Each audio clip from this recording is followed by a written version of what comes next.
নাই খুবেই মানে ভাল লাগিল আহি থকাৰ সময়তো মই ভাবাই নাছিলে যে এনেকুৱা মুকলিভাৱে হ'ব মই ভাবিছিলোঁ ক'ৰবাত মঞ্চ তঞ্চ বনাই তাতে সাংস্কৃতিক মানে অনুষ্ঠানটো হ'ব কিন্তু আহি যিটো দেখিলোঁ অভূতপূৰ্ব এইটো খুবেই ভাল আৰু মই ভাবোঁ এই যি উদ্যোগ লৈছে এই উদ্যোগটোৱে আমাৰ ঐতিহাসিক যেটো কোচ ৰাজবংশীৰ সভ্যতা সংস্কৃতি আৰু তেখেতসকলৰ জীৱৰ মানে কালচাৰ এই কালচাৰবিলাক মানে গোটেই মানে পৃথিৱীতে সবকে প্ৰদৰ্শিত কৰিব পাৰিব আৰু ৰাজবংশী জনগোষ্ঠীৰ সংস্কৃতিৰ দ্বাৰাই নিজৰ মানে পৰিচয়টো যে কিমান সংস্কৃতিবান জাতি আৰু তেনেকুৱা উদ্যোগ লৈ থাকিলে মই ভাবোঁ ইতিহাসে ঢুকি নোপোৱা সময়ৰে পৰা যিবোৰ প্ৰচলিত হৈ আহি আছে কোচ ৰাজবংশীৰ যিটো ৰিচ কালচাৰ যিটো অসমৰ কালচাৰ সেই অসমৰ কালচাৰটো সব মানে পুনৰ উদ্ধাৰ কৰিব পাৰিব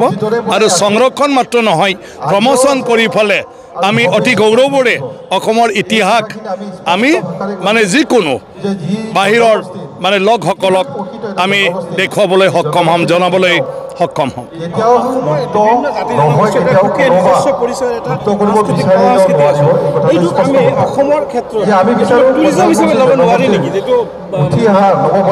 কি হিচাপে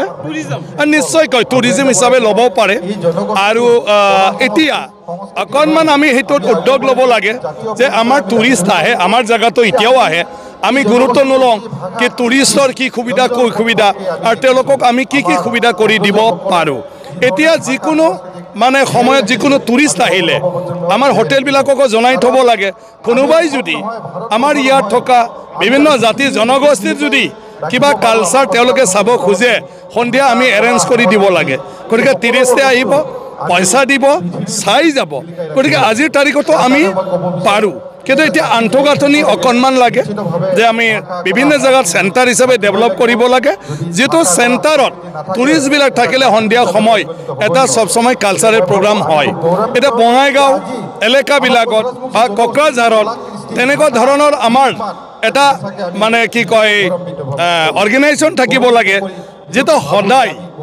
আমি সাংস্কৃতিক সন্ধিয়া কৰি থাকোঁ আৰু য'ত কোকৰাঝাৰ বা বঙাইগাঁৱত অহা মানুহবিলাকে যিকোনো সময় যিকোনো সন্ধিয়াত গৈ পেলাই বড়োই হওক ৰাজবংশী হওক বেংগলী হওক গাৰোই হওক ৰাভাই হওক কিবা নহয় কিবা এটা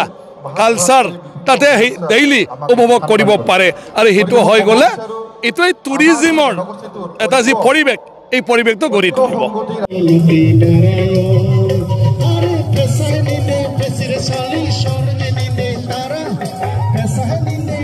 Sali,